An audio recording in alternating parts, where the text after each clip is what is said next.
Hola, ¿qué tal estás? Hoy el tema que voy a tocar en World Media Podcast va a estar relacionado con el periodismo, pero vamos a ahondar un poco más en cómo llega el nuevo periodismo, plataformas como Twitch, YouTube, lo que están haciendo los streamers frente a lo que pueden hacer los periodistas y cómo los medios tradicionales quizá se están quedando un poco atrás. ¿Y cómo vamos a abordar este asunto? Pues con un profesional de los medios, pero no un profesional cualquiera. Porque si te digo Manuel Campo Vidal, probablemente recordarás ese nombre y si no lo recuerdas seguramente te sonará de algo, lo digo por la edad. Porque Manuel Campo Vidal presentó telediarios en Televisión Española, fue también director y vicepresidente de Antena 3, ya sabes también que fue presidente de la Academia de las Ciencias y las Artes de la Televisión, y organizó una de las cosas más importantes que hemos visto en este país también, ¿no? Los debates entre candidatos a la presidencia del gobierno de España, en diferentes años. Ahora, además, comunica y tiene varios libros sobre comunicación donde, como presidente del Instituto de Comunicación Empresarial, nos habla un poco de por qué no comunicamos tan bien, deberíamos comunicar un poco más, o incluso libros como La cara oculta de los debates electorales. Con Manuel Campo Vidal voy a hablar de el periodismo pasado, presente y futuro en este podcast. Por cierto, me he olvidado, yo soy José Luis Martín. Manuel Campo Vidal, gracias por estar en este podcast, en World Media Podcast, para hablar un poquito de periodismo. ¿Qué tal? ¿Cómo estamos? Encantado de esta conversación. Bueno, para arrancar sí me gustaría poner en contexto un poco lo que fue el periodismo, lo que es y lo que podría ser, o el periodismo de cara al futuro, pero en 2022 se cumplen 45 años de su inicio en televisión. ¿Recuerda lo primero que le pasó por la cabeza cuando pisó un plató de televisión? Bueno, yo empecé de hecho en el año 77, sí, en Barcelona, porque en un circuito catalán, se llamaba así entonces, ¿no? Y en idioma catalán. Yo soy aragonés de habla catalana, emigrado a Barcelona.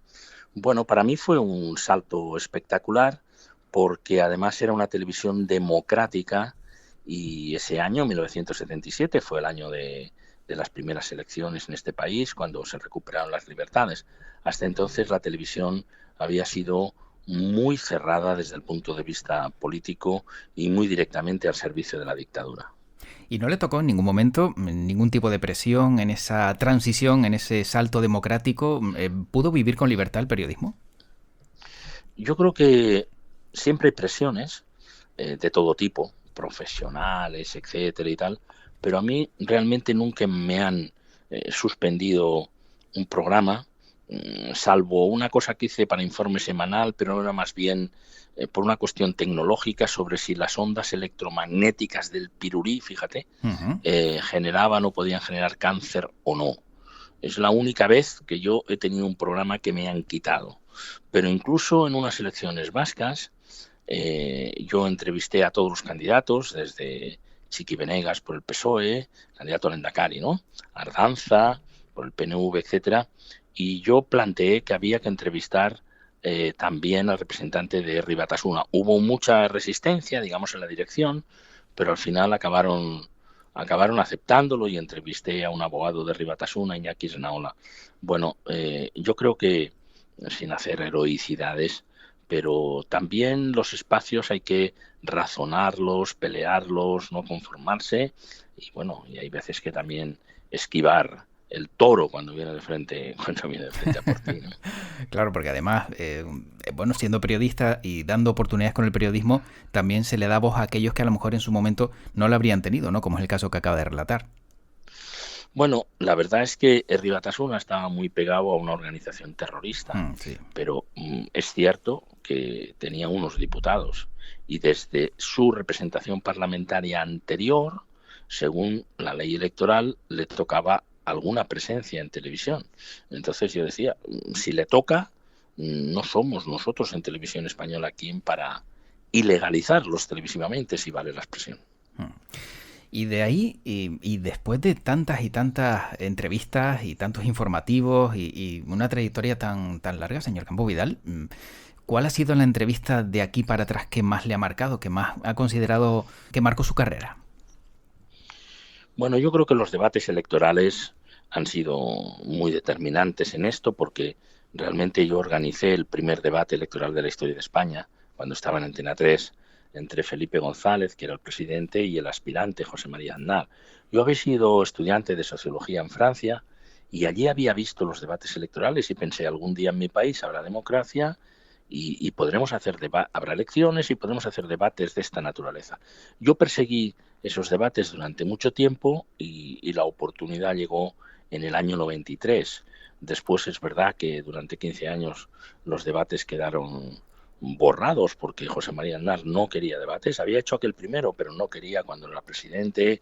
Le recomendó a su sucesor Mariano Rajoy que no lo hiciera, aunque tenemos entendido que sí lo quería y lo necesitaba, ¿no? para su liderazgo.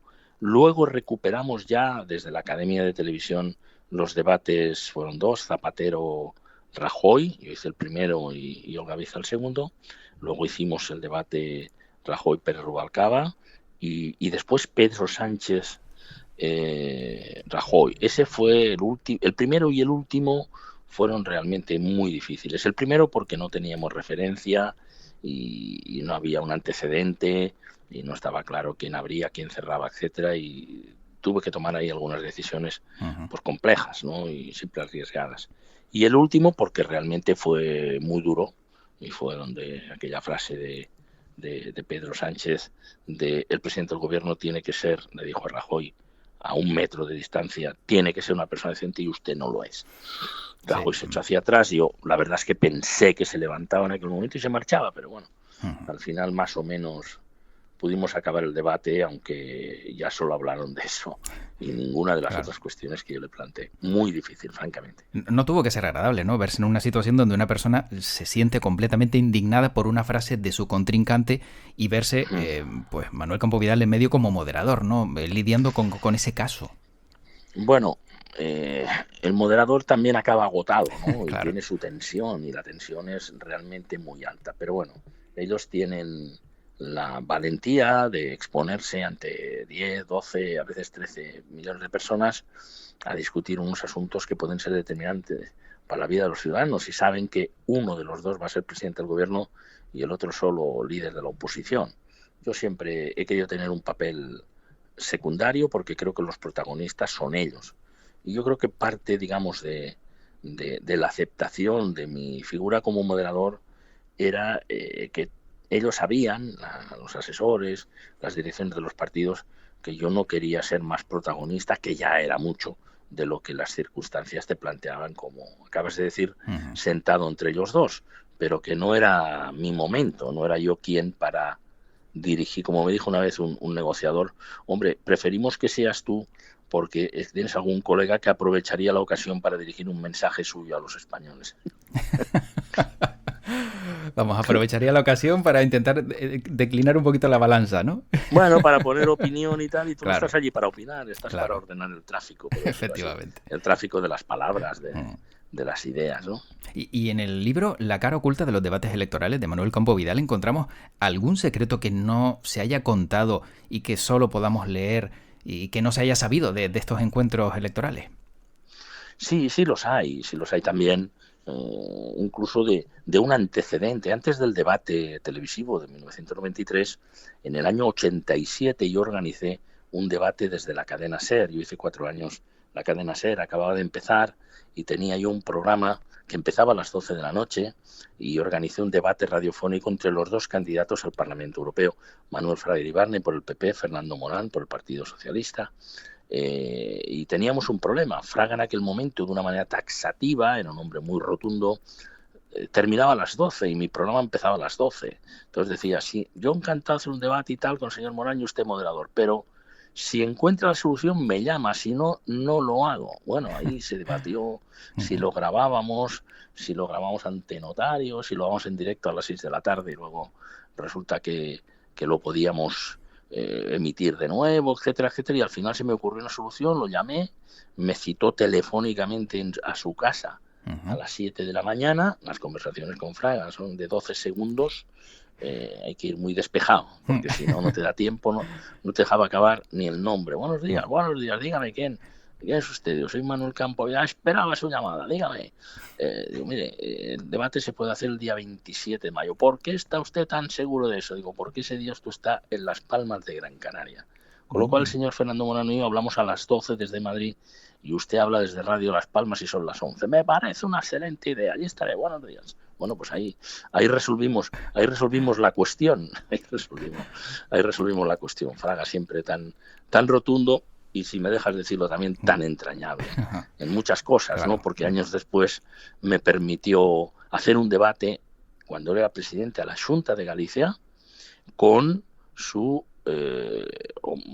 oponente, en este caso el socialista Antolín Sánchez Presedo. Me escribió una carta y me dijo, oiga, mire, agudice el ingenio como cuando lo de Canarias, pero comprenda usted que yo tengo que hablar en gallego, así que si usted habla gallego, yo haré el debate con usted. Y bueno, pues ahí me puse a leer un libro de Adolfo Domínguez, una novela que tenía en gallego del sastre, ¿no? Del diseñador, de sastre y diseñador. Sí. El otro día se lo contaba yo a su hija, partida de risa en Ourense, ¿no? Y luego mi mujer, María Rey, es gallega y también me daba unas pequeñas clases y pudimos salvar la situación, hombre, con un poco de trampa, ¿no? Yo me aprendí todo lo que tenía que decir al principio, me aprendí todas las preguntas en gallego y tal, se me escapó alguna palabra en italiano, porque hablo italiano, pero bueno, pudimos salvar la situación. O sea, que tuvo que aprender gallego para un debate en la Xunta porque era uno de los requisitos que Manuel Fraga imponía. Bueno, es lógico, la lengua cooficial era el gallego. Él me dijo, comprenda que yo tengo que hacer el debate en gallego, y yo no estaba dispuesto a perder el debate solo por el detalle de que yo no supiera gallego, ¿no? Que por otra parte es un castellano antiguo y tampoco es tan difícil. Hubo mucha expectación en aquel debate también, decir, pero ¿cómo va a hablar este gallego si es de Huesca?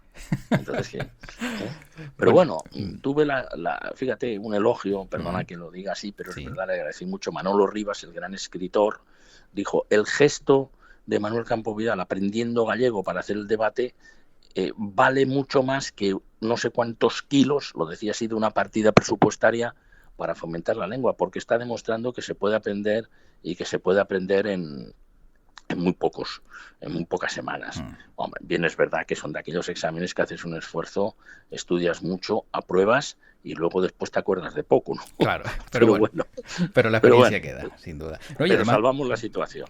Y me ha encantado el detalle porque también la hora menos en Canarias sirvió para que ese debate se hiciera, ¿no? Lo que nos acaba de contar, que también es algo curioso, ¿no? Que Canarias, gracias a esa hora menos, permitiera que se pudiera hacer un debate tan importante, sin duda. Pues sí, si la hora menos en Canarias no hubiéramos podido hacerlo, porque Fraga no daba su brazo a torcer. Y para abandonar ya el tema debate, ¿no cree que los debates también se ha abusado de ellos en los últimos tiempos? Porque ya no solo es el debate en televisión, ya son muchas cadenas las que piden un debate, y luego también nos encontramos con que los medios de comunicación, por ejemplo, como las radios o incluso la prensa escrita, retransmite sus debates, con lo cual parece que hay un exceso de debates, y yo no sé si esto en las próximas elecciones puede cambiar o debería cambiar.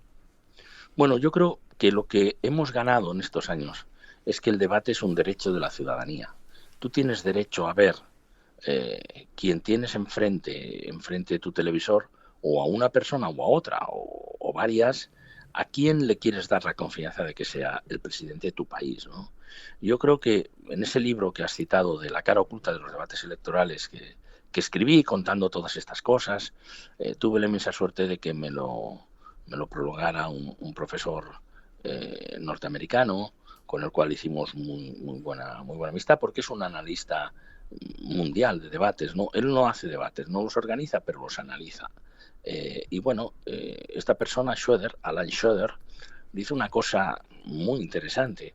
Dice, en realidad, no equivoquemos la metáfora. Un debate no es un pulso dialéctico, una batalla dialéctica entre dos personas. No es una pelea pugilística, ¿no? No, es una selección de personal. Así que tú te sientas frente al televisor y con tu voto, con la moneda de tu voto, puedes contratar, digámoslo así, a uno o a otro para que sea el presidente de tu país. Y me pareció que la metáfora era brillante, muy acertada y que refleja lo que en el fondo ahí está pasando.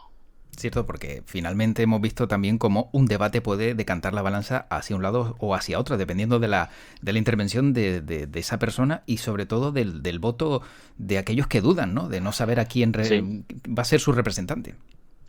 exactamente. Yo creo que un debate sirve para muchas cosas. A veces decanta la balanza, como dices, anima a los indecisos y sobre todo genera participación, porque crea un clima electoral extremo, interesante, tenso, y todo eso hace que mucha gente que probablemente no solamente es que dudara de a quién votar, sino que dudara de si voy o no a votar, termine yendo. Siempre que hay debates, hay más participación, y yo creo que eso es muy positivo. Sin duda. Bueno, y si hablamos también de la representación o de la forma de comunicar de los políticos, hemos visto sobre todo, y también en los informativos parece que ya se ha convertido en algo habitual, el uso de sus cuentas de Twitter. Son lugares donde a través de 140 caracteres o un poquito más lanzan un mensaje, lo recoge el medio de comunicación y ya con eso se evitan también dar ruedas de prensa o explicaciones. ¿Cree que esto es bueno para el periodismo? Bueno, yo creo que hay que dar ruedas de prensa, pero ruedas de prensa de verdad. Uh-huh. Lo que no se pueden es decir rueda de prensa sin preguntas, porque eso no existe. Eso será una declaración. Si usted viene aquí y hace una declaración y no le puedo preguntar, ni yo ni ningún compañero mío, pues hombre, mándemelo por correo, ¿no? O mándemelo por un WhatsApp, y entonces ya no hace falta que vengamos, ¿no? O sea que yo creo que el periodismo tiene sentido. Es verdad que ahora hay muchas otras fórmulas complementarias, Twitter, Facebook y en general, ¿no? Las redes sociales, pero el periodismo tiene sentido si lo hacen profesionales rigurosos que comprueban las noticias que dan. Y aquí el gran riesgo con la inmediatez, digamos, no solo de las redes sociales, sino en general de las comunicaciones digitales, es que, puede ser la web de un periódico, por ejemplo, es que no se comprueban las noticias. Entonces aquí el paradigma de la veracidad ha sido sustituido por el paradigma de la velocidad. Y así se arruinan muchos prestigios de periodistas, de sus medios de comunicación y desde luego también de muchos políticos. Yo creo que es verdad que hay muchos políticos que recurren al tuit, algunos de forma impulsiva, algunos incluso de forma peligrosa, porque Donald Trump, el presidente de los Estados Unidos, no solamente tenía Twitter, sino que tenía insomnio. Y entonces a las 3 de la madrugada suyas, pues te podían montar una crisis con Irán por un tuit absolutamente ofensivo, y así sucesivamente. Así que el hecho de que tengamos la posibilidad de comunicar tan inmediatamente como que cuando se te ocurre tú vas y lo publicas, debe tener también una contraparte de una cierta serenidad, o de lo contrario pues se pueden generar crisis indeseables. Sin duda. Y también en los medios de comunicación, no sé cómo lo ve, el abuso del periodismo ciudadano, de esos vídeos que mandan los ciudadanos, que a veces tampoco da tiempo de comprobar si realmente lo que están mandando corresponde a la noticia en concreto. Resulta bastante peligroso, ¿no? Porque esto también se le puede asociar un poco a la fake news. Sí, bueno, nosotros debemos tener un poco de seriedad, digamos, con esa cuestión, ¿no? Yo quiero decir que muchas veces nos hemos enterado de abusos policiales en una calle de Estados Unidos o de lo que sea, gracias a que muchos ciudadanos han sacado su teléfono móvil y lo han grabado. Quiero rendir un homenaje porque cuando ha habido pues abusos a los derechos humanos, pienso en el señor Floyd, ¿no? Que ahora, por cierto, luego posteriormente el policía, para rebajarse la pena, pero reconoció que sí, que lo había asesinado, digamos, le había estrujado el cuello, le había partido el cuello con la rodilla. Hombre, sin todos esos testimonios gráficos, pues no nos hubiéramos enterado de mucha injusticia que hay en el mundo. Pero yo creo que hay que tener mucho cuidado con lo que se escribe. Y también te diré que la desinformación, porque el término noticias falsas que acuñó el propio Donald Trump, que es el mayor productor de noticias falsas que se ha conocido en la historia de la humanidad, ¿no? El que dijo que el Papa Francisco le apoyaba a él y era mentira, o que y lo mantuvo durante meses, o que Obama había nacido en Kenia y no en Hawái, lo cual, por tanto, no era norteamericano y su elección era fraudulenta, etcétera. Lo mantuvo durante meses. Bueno, él mismo acuñó la noticia esta de fake news, pero si una noticia es falsa, ya no es una noticia. Claro. Pero hablando de desinformación, y sabemos de lo que estamos hablando, de publicar falsedades, yo creo que eso también es una gran oportunidad para el periodismo, porque el periodismo serio, el periodismo de referencia, el periodismo con credibilidad es determinante para la salud democrática de los países y, desde luego, para el respeto y la dignidad de nuestra profesión. Sin duda. Bueno, para no quitarle mucho más tiempo y ya también para cerrar el capítulo nuevas tecnologías, hay una plataforma similar a YouTube que se llama Twitch, donde muchos se están lanzando a informar y estamos viendo cómo se va ocupando quizá una plaza donde el periodista no se está actualizando. ¿Considera que el periodista debe ocupar también esa plaza, tal y como lo hizo con la radio, la televisión después de la prensa escrita, o se arriesga a que otros informen de manera no profesional? Bueno, yo creo que es bueno explorar otras fórmulas de comunicación y otros territorios, ¿no? Yo hay muchas noticias que me entero por Twitter, no por Twitch. Ya sé que te refieres a otra red social, ¿no? Pero yo me estoy refiriendo a Twitter, por ejemplo. Me entero de muchas noticias gracias a Twitter, con lo cual, bueno, yo creo que eso es positivo y es bueno que no hagamos una excursión, ¿no? Una incursión dentro de esos medios, ¿no?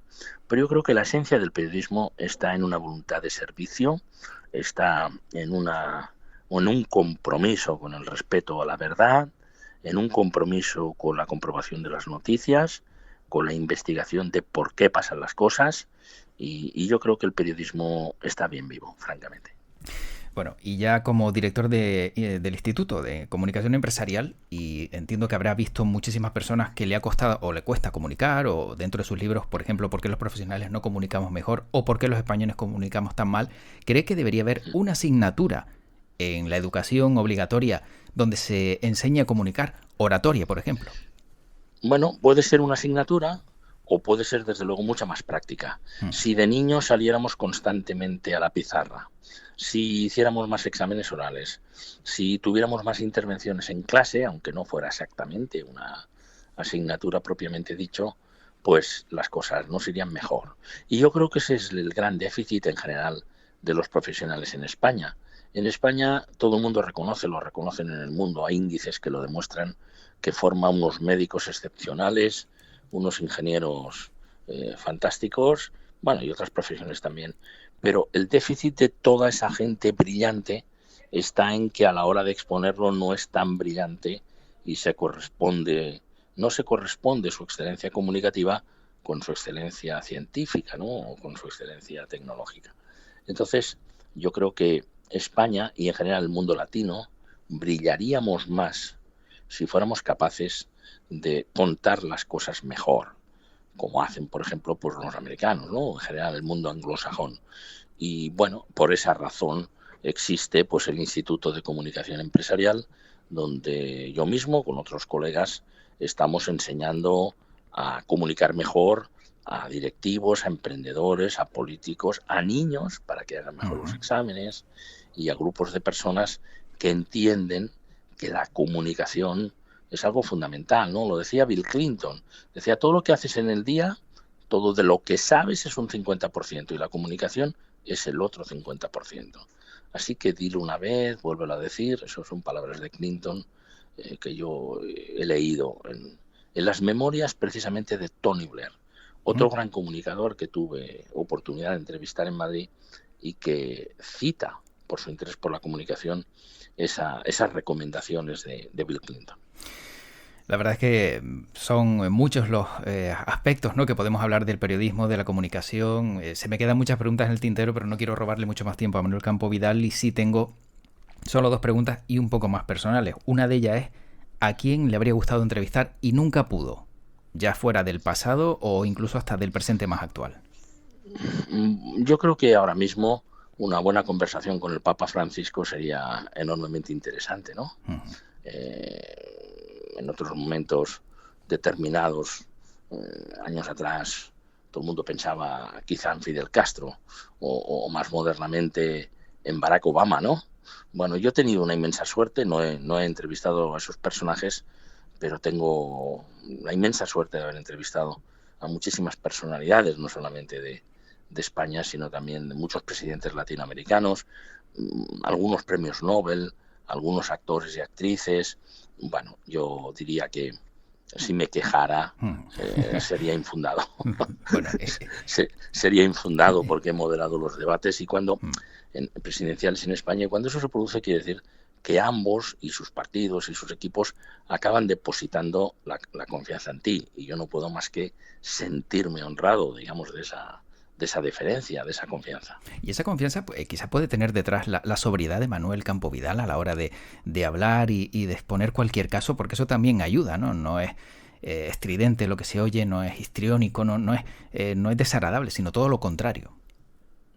Bueno, yo creo que las cosas se pueden decir, incluso cosas duras, incluso cosas que no gustan, pero la educación está por delante.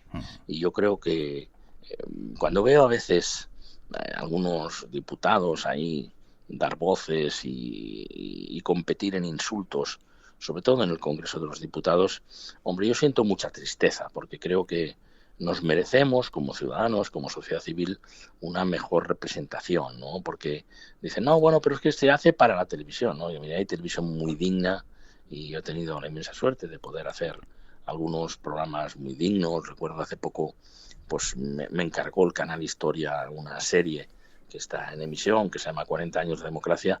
Bueno, cuando uno tiene la oportunidad de hacer periodismo serio, que no le vengan a contar que esto se hace para la televisión, porque esto no es así.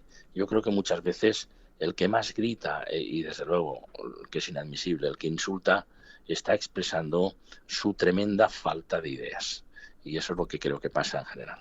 Sin duda, dicen que la ira, ¿no?, es el recurso de los ignorantes, ¿no?, en este caso, y tampoco se puede convertir un hemiciclo, un congreso o un senado en un reality show. Así es. La última pregunta. A las 3 de la tarde, Manuel Campovidal se sienta a ver el informativo ¿de qué cadena? Bueno, yo normalmente veo el informativo de las 9 de la noche más que el de las 3 de la tarde. Bien. Y procuras verlos todos, pero hombre, de una forma especial, pues sigo el de Carlos Franganillo. Porque Carlos Franganillo es una persona en línea, digamos, con ese periodismo comprometido, incisivo, pero templado, que a mí me gusta. Y yo recuerdo pues que tiene tiempo, además, más que otros colegas en otras cadenas, porque también está haciendo un servicio para la televisión pública, ¿no? Pues yo recuerdo una vez que hizo un informativo sobre el Hospital del Mar, ¿no? O poco antes de Navidad hizo uno dedicado a la salud mental.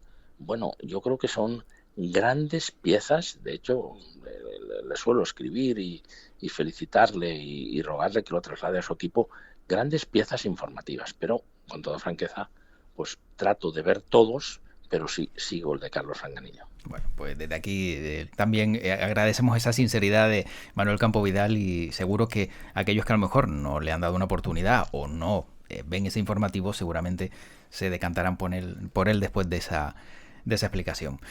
Tan solo me queda agradecerle a Manuel Campovidal que haya sido la inspiración, sobre todo de muchos periodistas década tras década, porque, como decía antes, tras esa tranquilidad y esa forma de afrontar retos como un debate que se vuelve, digamos, un poco en contra de cualquier candidato que se encuentre en una mesa, pues yo creo que muchos también nos animamos a adentrarnos en este mundo, y estoy seguro de que este podcast, por lo menos algún periodista de cara al futuro, seguro le habrá servido. Muchísimas gracias.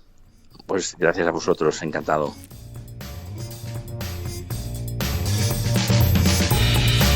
Pues espero que te haya resultado interesante esta charla con Manuel Campovidal y haya extraído algún detalle importante que te haga ver las cosas de manera diferente cuando hablamos de periodismo y cuando hablamos de periodistas.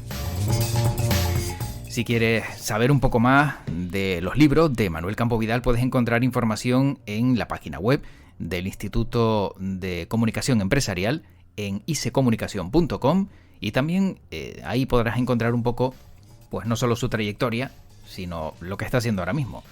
Como digo, ser pues profesor de varias escuelas de negocio y dirigir el máster Comunicación Avanzada y Marketing Digital en Next International Business School, escuela de negocios que también preside. A mí tan solo me queda recordarte que también puedes encontrar toda la información y toda la actualidad en worldmedia.es, que nos encuentras en las redes sociales como World Media Spain, y además que en siguientes podcasts te seguiré trayendo conversaciones interesantes. Espero que por lo menos estas conversaciones con gente sencilla pues te hayan entretenido un ratito. Soy José Luis Martín y que tu podcast te acompañe.